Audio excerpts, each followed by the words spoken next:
2019. If you haven't yet, please subscribe on all our channels: YouTube, iTunes, Facebook, Periscope. And if you're in iTunes, please leave a rating and a review. It will help us out tremendously. And of course, visit us on thesportscast.net for the latest. College football is approaching. Things are happening. Of course, NBA, some news are coming in. And to talk to us and to join us a little bit today is Caillou Borden. Welcome back to the Sportscast.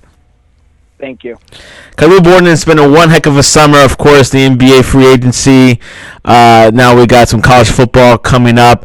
And our first story is Jalen Hurts is officially named the Oklahoma starting quarterback by Lincoln Riley. Of course, this is no surprise, but of course, there's been other schools naming other starting quarterbacks, for example, like Miami. But how significant is this for Jalen Hurts? I think this is huge for him. Obviously, he had a lot of success at Alabama. He was replaced by Tua, who was a much better quarterback for him. But he had really good success at Alabama, and I think this is really huge for Oklahoma. Obviously, they have back-to-back Heisman winners. Our defense has obviously let it down in the last 2 years. So I think bringing in a new defensive coordinator, Alex Grinch from Ohio State, and he had previous experience at Washington, and he did a pretty good job there. I think that's going to be really huge for Oklahoma. It's not really a surprise because it's expected that new Jalen Hurts was going to be the quarterback of this team. So hopefully Lincoln Riley can help him. Will Jalen Hurts fit in with the style of Lincoln Riley and his tactics? I think he'll fit in because he's a great runner, and I think something that Lincoln Riley's been able to show over his 2 years of coaching is that he can do it in multiple styles, whether it's Kyler Murray, Baker Mayfield, back-to-back number one picks. So I think Lincoln Riley would have no problem, adjusting to Jalen Hurts and using what works for him and combining it and see if they can win the national championship. In other news, Ohio State also announced that Justin Fields, a Georgia transfer, will be its starting quarterback. How big is this for Ohio State? I think it's huge for Ohio State because last year, obviously going from Haskins, sometimes it's tough to replace a good quarterback. Haskins had a great season. I think it's going to be great for them. It didn't really work out in Georgia because he lost to Drake Fromm. But Ohio State, he has a new opportunity. Ohio State has one of the best classes, and it should really be good. They should, be for a national championship conversation. So I think it's really huge for them. And you have a new coach in Ryan Day, so I think it'd be huge for them. Yeah, something that people have been naming starting quarterbacks this past couple of days.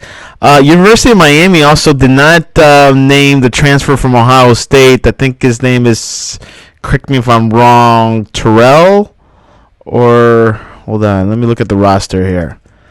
He is a transfer from Ohio State. Tate Martell was not named the starting quarterback for Miami. He's a transfer from Ohio. Are you surprised about this move? I don't think it's a surprise because I think they start to trickle. I think certain teams like you already know who's going to be a quarterback, and it could just be a situation like the other coach at the program doesn't want to know who the starter is until the game time. That could happen, or in a situation in Oklahoma when you already know who the quarterback is. Why not just name it? Yeah, Jaron Williams was named the starter and quarterback for Miami. Of course, Tate Martell does want to play wide receiver. Do you think that's a good move for him? Do I think it's a good move for him? Yeah. I don't really have any thoughts of it. If you could play more positions, but if you're going to stick to quarterback, you got to be all in on quarterback. It's very hard to learn quarterback, so you got to be all in. The Associated Press released their top 25 of college football. Let me read you the top 10. First goes Clemson, then Alabama, then Georgia, Oklahoma, Ohio State at number 5, LSU, Michigan, Florida, and Notre Dame. Notre Dame, and then last, Texas at 10. How do you view this list? Do you think it's pretty accurate? I think it's pretty accurate. Obviously, Clemson won a national championship last year, 44-16. Alabama's the runner-up, so you have that. Georgia's going to have another strong class. The SEC, gets a lot of, hype. It's, Georgia's deserves so at 3. Oklahoma, if they improve their defense, has a chance to go even more up. The only why they're not higher than 4 is because their defense. Hopefully, bringing in Alex Grinch will help my Sooners. They lost a corner in Trey Wonder-Ord. Hopefully, they're able to replace them. So already not good secondary last year. Ohio State at 5 is fine. You got Ryan Day come back, a new coach, new system. Michigan at 7. Hopefully, Michigan can make some noise. Finally, Urban Meyer doesn't have, Jim Harbaugh doesn't have to do with Urban Meyer. So hopefully, he's able to find a way to beat Ohio State. Has no more excuses. Notre Dame at 9. I would move them up a little more. That's the only problem I have with the list. Notre Dame has always been great.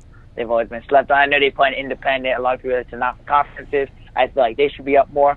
Texas at 10 is a sleeper to me. They have been rising up with their bowl win last year. So I would see Notre Dame as higher. That's the only thing. So would you put Florida at number 9 and Notre Dame at 8?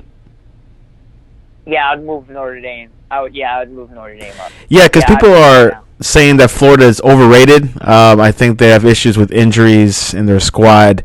And, it's something that I really do agree with you on that one. A lot of people on Twitter and also in the sportscast were talking about how Florida should be not that high as number 8. So let me read you the rest. Oregon, number 11.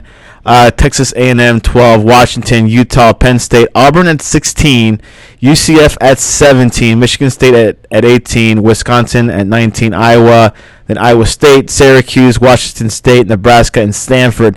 We see one of the Big 12 teams, Iowa State at number 21. How do you view this like the rest of the list? I think the rest of the list is fine. I think Penn State at 15. I think Auburn at 16. Auburn's usually always around that area. I think because they, sometimes they struggle. They have a big game every now and then that they can't win. Of course, they lose to Alabama. That should be expected. UCF at 17. UCF people, University of Central Florida, think they should be higher. That's an appropriate spot for them. And the rest of the list is fine. 22, you have Syracuse. 23, you have Washington State.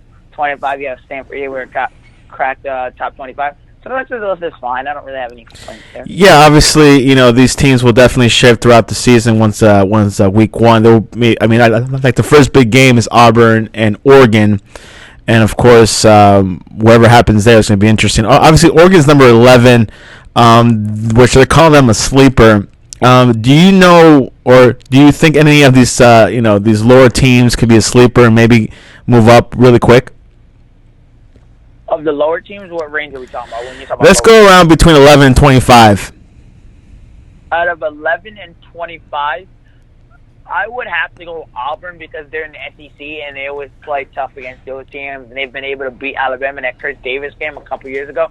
So I would have to go Auburn, and that's about it. I don't really see much. I don't really see Nebraska. I don't really see Stanford. Wisconsin doesn't do it for me. Their defense, their coaching doesn't do it for me. UCF doesn't play well. As much as they talk about it, their division is kind of thing to me. So I would have to go Auburn. I don't really see Texas A&M as being. They've never really been able to beat opponents in big games. So I would have to go Auburn. My look at the top 25, I'm really not shocked, but okay. Oklahoma at number 4. Is it because Jalen Hurts is there, or is it because overall they're a good team? I think it's because you want to move Oklahoma higher than 4. But last year, the defense, 28 straight points to Alabama. It is Alabama, but, you didn't even give Kyler Murray a chance. If you watch the rest of the game, Oklahoma actually did fine the rest of the game offensively. I know that it's easy to score when you're down so much, but Oklahoma's offense was actually fine. They got off to a slow start because the defense practically never gave them a chance. So that's the reason why Oklahoma is number 4. Back-to-back years, they've obviously brought a new coordinator, Asbridge, to hopefully shore up some of the defense. Hopefully at least get it from 100 to the top 50. We don't expect it to go from 100 to 25, but if they can make some gradual improvements and at least get somewhat better, not allow 35 points a game, then that would certainly do justice. We see 4 SEC teams in the top 10. Not surprisingly, of course, that they're usually up there in numbers. Georgia is a clear third place. LSU at 6. Florida 8-8. The SEC. Do you think the SEC will have a big statement again this year? I think the SEC is going to have a big statement this year because of Alabama and Georgia, and LSU will obviously fall out from 6. I don't see them staying at 6.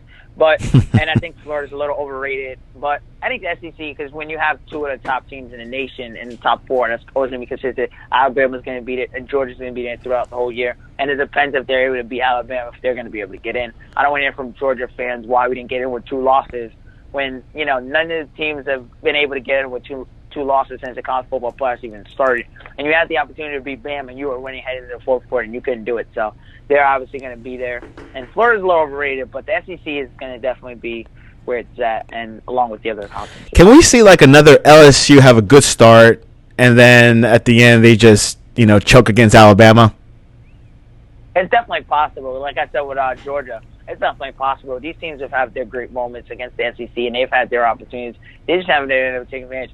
Like you said, LSU always gets off to this great start, and then when they have to play Alabama, typical happens. So something that we definitely got to look at in the college football arena. Of course, here at the give me one sec. Here at the Sportscast, we're very specialized in college football. We have more views than any other sport or any other league in the sports world. But of course, we'll be definitely monitoring the college football series this next couple of months.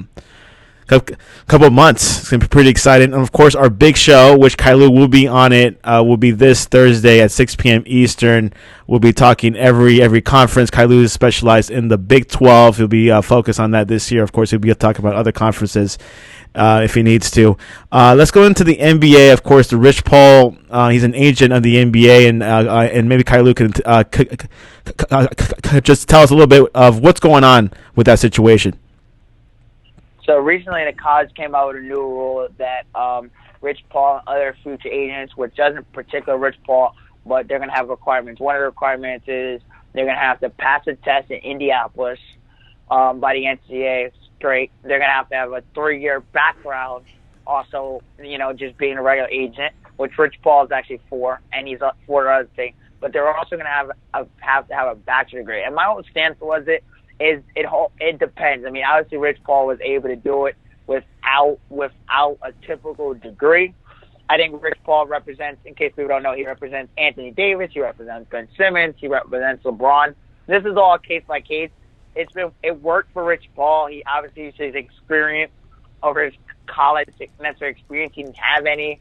He's able to relate to the community, so I feel like that's been able to help him. But for me, it's all about a case-by-case situation. It worked for Rich Paul, but in some situations, education is needed, and also some situations overrated. He was able to use his experience from his background growing up in Cleveland, giving back to his community, and he was able to use that to make it work for him. So I think it's all about like a case-by-case situation.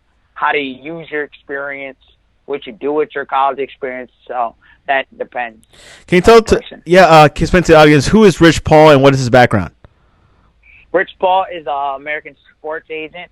He's based in Cleveland. He founded the Clutch Sports Group, which represents Anthony Davis, Ben Simmons, Draymond Green. He's a longtime friend of LeBron. So he was recently in the news because he felt like the NCAA gave out a new proposal to future agents that want to be like Rich Paul, that want to be in the industry. So basically it wouldn't affect him because he's already established, obviously, but it'll affect future agents that want to be like him. So one of the requirements, like I said like a couple minutes ago, was they're going to have to pass a test at the NCAA's headquarters in Indianapolis. The second requirement is they're going to have a bachelor's degree.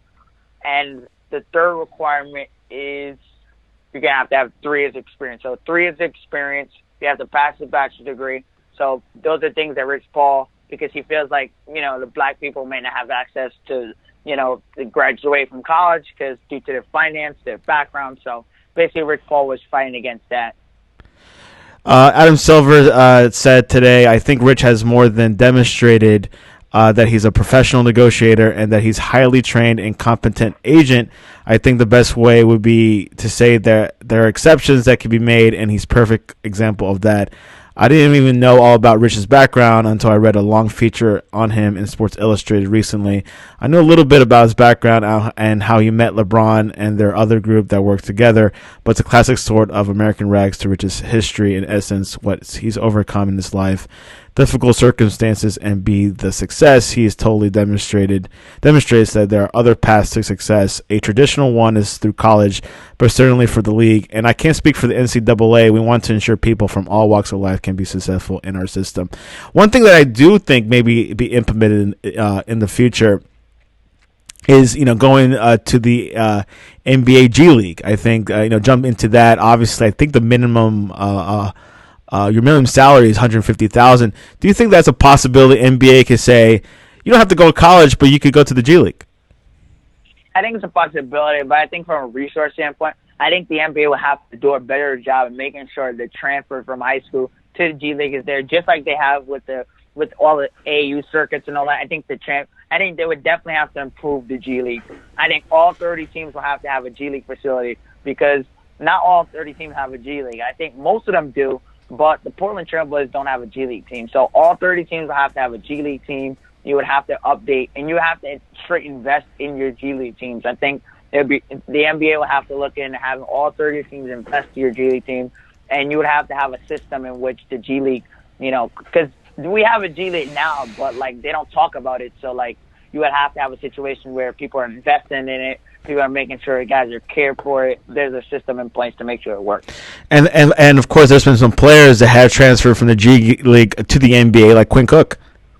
Yeah. So it's definitely a good opportunity, good development league. I think it gives a lot more opportunity for players, but also, on teams or, in small markets, just to have a basketball team and perhaps maybe, have those players develop and then go on. And I think PJ Tucker was also went through the G League, I think. Maybe not. I got to double check on that. But definitely opportunities out there for players to excel, and like the NBA roster is so so small. It's like 16 per roster, so it's not as much as the NFL. But yeah, that's something that we definitely will take a look at. Another news in the NBA: Boogie Cousins got injured, ACL tear. What are your thoughts about that? Would that be a huge loss for the Lakers? I think it's not a huge. I don't think it's a minor blow for the Lakers. I don't think it's a huge blow, but I think it's a small blow because obviously Anthony Davis doesn't want to play center in heavy minutes. I think it's a small blow for the Lakers. I don't think it's huge because you paid him 3.5, so I don't think you would ask him for much from Boogie, like All-Star, like he was from before. So I don't think it's a huge blow in that sense, but I'm not going to minimize the blow because it's still a death piece. It sucks for Boogie because this is a guy that came back from an Achilles. He obviously rushed his way back and then he hurt his quad, and then now he hurt his ACL, just working out, bumping knees. It's a really huge blow for him. Just a guy that, for all his life to come back. First couple of years with the Sacramento Kings, he fought the reputation of he was the problem, the organization, and no structural, whereabout, which direction they were going. And he's 29. He was obviously trying to get in the best shape of his life. And where does this put him? And he took a chance. He gambled. It sucked for him because he took a one-year contract. He thought he was going to win a championship with Golden State. They had a pretty good shot to win a championship for Clay and Kevin Durant got hurt. I mean, it's tough for him. It's just 3 injuries in the last 19 months for Boogie, and it starts a long rehab back, and it just sucks for him. It sucks for him as a person. It sucks for him as a person because I didn't really expect much from the Lakers. If we got something, it would have been good. I didn't really expect All-Star. I expect him to play like 15, 18 minutes. But it sucks for more him, the person. This is now his 3rd major injury in the last 19 months. And this is the guy that's going to be 30 years old in a game where they're already trying to get out big man. So it just really sucks for him. Yeah, it really was a big blow for his, for him. Of course, he really came back strong when he was with the Warriors to the finals and definitely had a good performance. But yeah, it's something that I think the Lakers were kind of prepared. I know Boogie was kind of injury prone, but he's 29 going to 30, and who knows, he might have a good rest of his career if he rehabs correctly. Definitely. So of course, we are coming to the end of the show. The Yankees had an interesting weekend, a few ejections. What happened there? So the Yankees in Saturday's game, the Yankees were arguing over things. Phil Cuzzi, the umpire, it started early with James Paxton where he felt like he should have had a strikeout. It led to a 2-run single in the 5th inning. He felt like he should have had a strikeout, and over Carlos Santana was a high pitch. He felt like he should have had a strikeout. The catcher was standing up. So I felt like he should have had a strikeout, and then in the 6th inning, just boiled over in the camera. Maybe that bat. Brett Gardner got ejected for putting his, for tossing his bat. And for me, it's never a rule that you can't do that in baseball. Phil Cuzzi is going over there, instigating into the Yankees dugout, to eject people, basically inviting the ejection. So for me, it's like you're walking over, you're basically inviting ejection. He had an incident in 2009, so this is the history. You doing that. The Yankees are a very passionate team. They had the best record in the majors. So for me, it was like the umpire was clearly targeting Brett Gardner. There's no rule in the book. There was another umpire in the last time Gardner was ejected. He's been in the league for a while. He's only been ejected 6 times in his career. It's the second time this year. And he threw out the wrong player. The first time was supposed to be Cameron Maybin. Obviously, he had a legit beef. The pitch with Cameron Maybin was clearly a ball. This is why there's a lot of talk in baseball to go to robot umps. I'm all for the personal, relationships with the umpire, but as an umpire and as a referee, your job is not to make it about himself. And he was clearly targeting the Yankees. He went over to the dugout, and he was just clearly targeting the Yankees. Well, baseball has their perks, and of course the umpire system and everything else. But of course, Caillou is very involved with Major League Baseball, and that's something that we're definitely going to be following throughout the rest of the season, and of course to the World Series, where we'll be definitely more paying attention than last year, because last year we didn't cover as much. But Caillou's here to save the baseball season. But Yankees are 83-43 percentage, 6.59, and the Rays are right behind them. Of course, Yankees are going up against Houston, I believe, to win the American League. Am I correct? Yeah, and also wanted to touch on the last point about Brett Gardner. As much as it, you want to thing, I think what they did on Sunday, I mean, you gotta because you're gonna be competing in the playoffs, so you want to make sure that you don't get your players to get ejected, especially when the Yankees are shorthanded at this point in the season. You don't want to compromise as much. You may be right until they think about the robot umpires. You want to make sure that you continue to foster those great relationships, because in the playoffs you don't want to lose a game because of that relationship, because all the umpires, the fact of the matter, even though they may be wrong, they all talk to each other. So you don't want to have a habit of necessarily doing that, even though you may be right. Bryce Harper, the $300 million man, had a great week last week by ending the 5th longest active playoff drought in baseball. How's he doing so far with the Phillies? I think Bryce Harper's been up and down. He's had his moments of greatness, and obviously I think the home run against Cubs walk-off grand slam, I felt like hopefully that could be a launching point. I mean, you got $330 million. I mean, the Philadelphia fans are very passionate, as we saw with the Eagles a couple years ago. So I think it's been a mixed bag for Bryce Harper this year.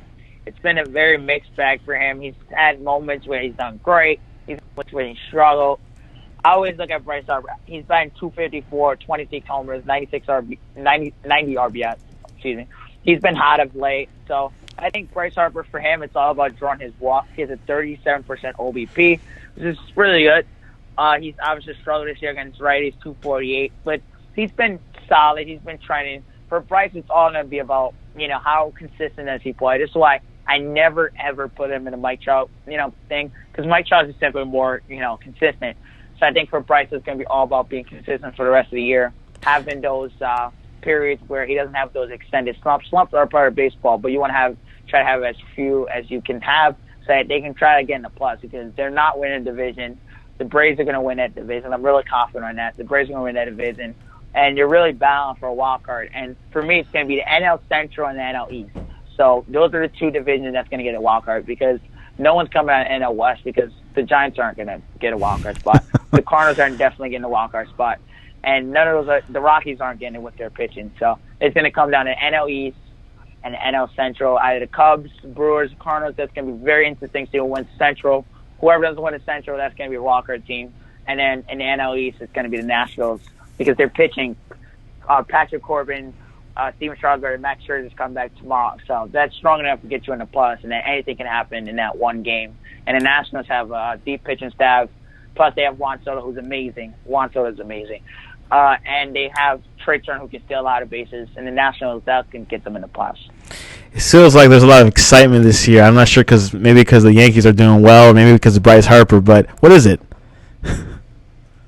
I think a lot of excitement is the young talent in baseball. You obviously have Juan Soto, you have Ronald Acuna, you have Pete Alonso. I think it's the young talent in Major League Baseball. I think the top every teams I consistently say are the Astros, the Yankees, and the Dodgers. Those are the great teams. The Indians are bidding for good. I think the Indians are good. They're, contending for that fourth thing. And I think everything else is up in the air. Cubs are great, but Cubs don't win a lot of road games. They don't win games in NL Central on the road. Quintana's been up and down. Yu Darvish has been pitching well of late. So I think those teams. The Brewers struggle in the rotation. Their bullpen is really taking a step back this year. The Mets, I don't believe in the Mets. I mean, the Mets don't beat good opponents. The Mets are gonna find a way to lose. They played the Braves 2 out of 3 and they lost. It's not because you're a Yankee fan, right? No, it's not because I'm a Yankee fan. It's that the Mets are gonna find a way to let you down. They're gonna play the Indians this week. In the schedule that they were playing like the Marlins. They've only played the Nationals, were their only team that they beat that was over 500 in that stretch that they. You're knocking on my Marlins now. Huh?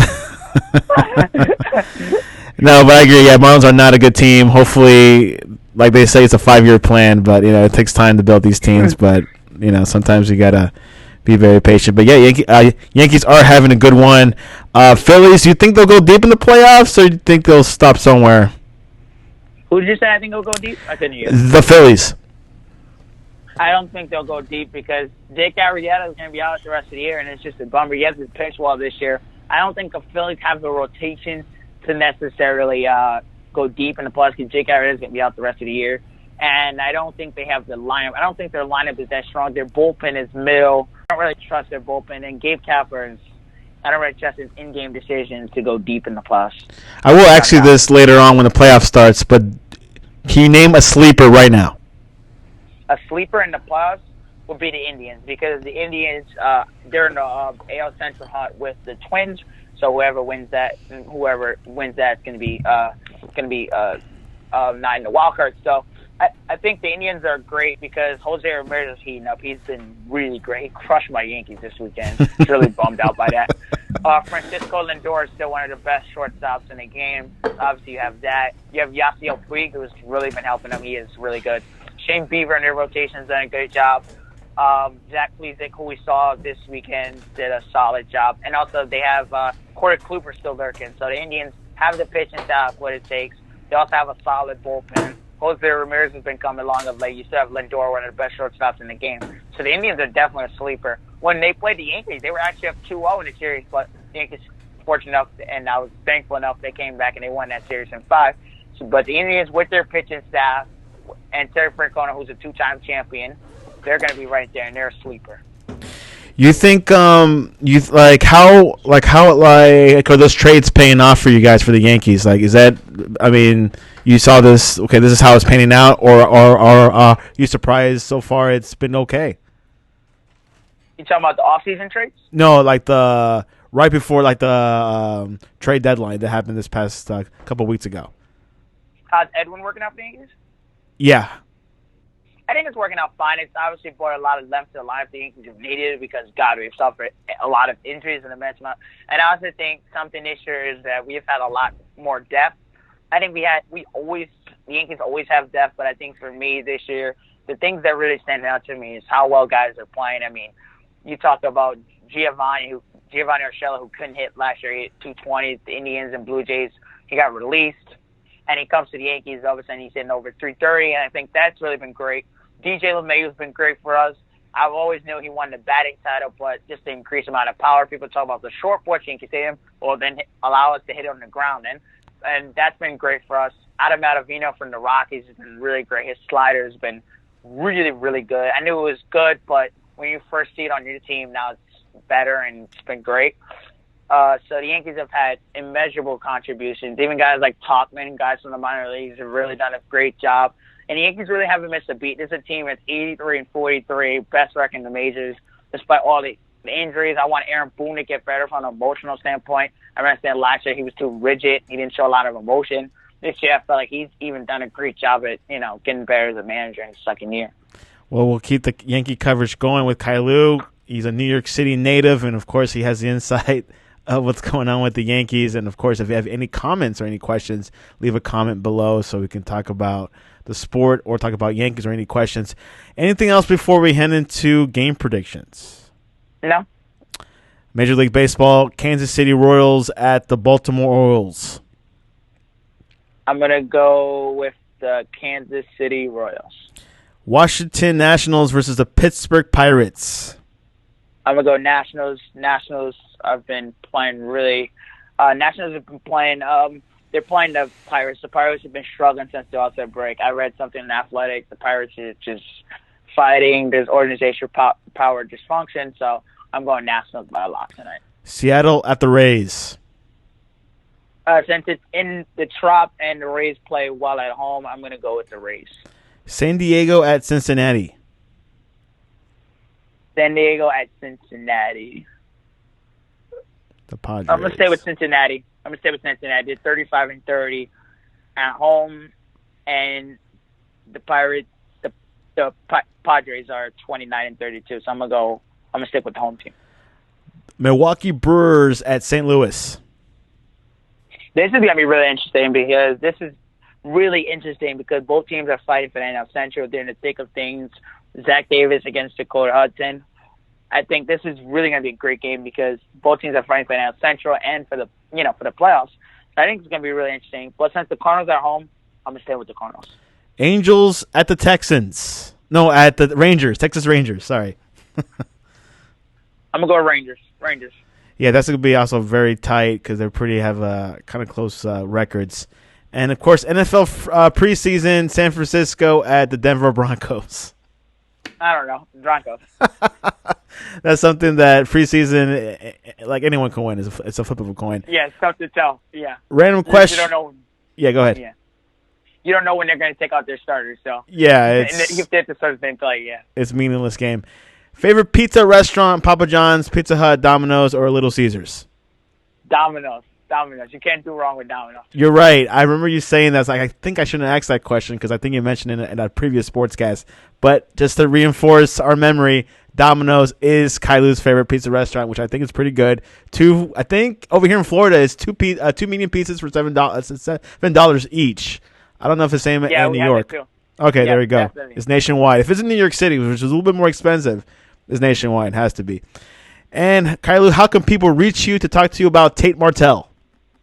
They can reach me on Twitter at Caillou Borden 12, and you can reach me on Instagram at CaillouB123. Caillou, and you can also reach me on Instagram. Instagram as well. Yeah, Instagram and Twitter, definitely. Yeah. And what are we going to expect at the college football preview show? We're going to expect heavy Oklahoma, and we're going to expect Big 12, along with other things to talk about, like preview college football, predictions, who's going to win the Heisman, who's going to be sleepers, and all of that and more. Who is the second best team in the Big 12 right now, you think? The second best team is Texas, without a doubt. I think Sam Ehlinger. And Texas always plays us tough. Every time we play Texas always plays us tough. So I think Texas is definitely going to be the second best team in the Big 12 without a doubt. Texas, every time we play them, always play us tough. But lucky Oklahoma gets on the right side of it. And what I'm hearing that the Big 12 has a better conference than like the ACC. That's what I'm hearing. Definitely. I'm definitely for the Big 12. We definitely have a better conference than the ACC, without a doubt. Well, there you have it. College football preview show this Thursday, 6 p.m. Eastern. We have the whole gang coming in, and it should be very exciting. Who's the best, who's not the best. Of course, with Caillou covering Big 12, which we haven't done before. We usually cover SEC, Pac-12, and the Big 10 and ACC, but now we have the Big 12 in the lineup in the Sportscast. 1 hour long show. Should be pretty exciting, pretty fun. The college football season begins this weekend. And, of course, you can follow us along on thesportscast.net or on Twitter at thesportscast1 for all the latest. And, of course, read our latest articles. What's happening? Is Tua Tagovailoa the best quarterback right now, or is it Herbert? It's on the debate, but who knows what's going to happen because Jalen Hurts could prove everyone wrong again. Anyways, Caillou, I appreciate you coming on to the Sportscast. Thank you.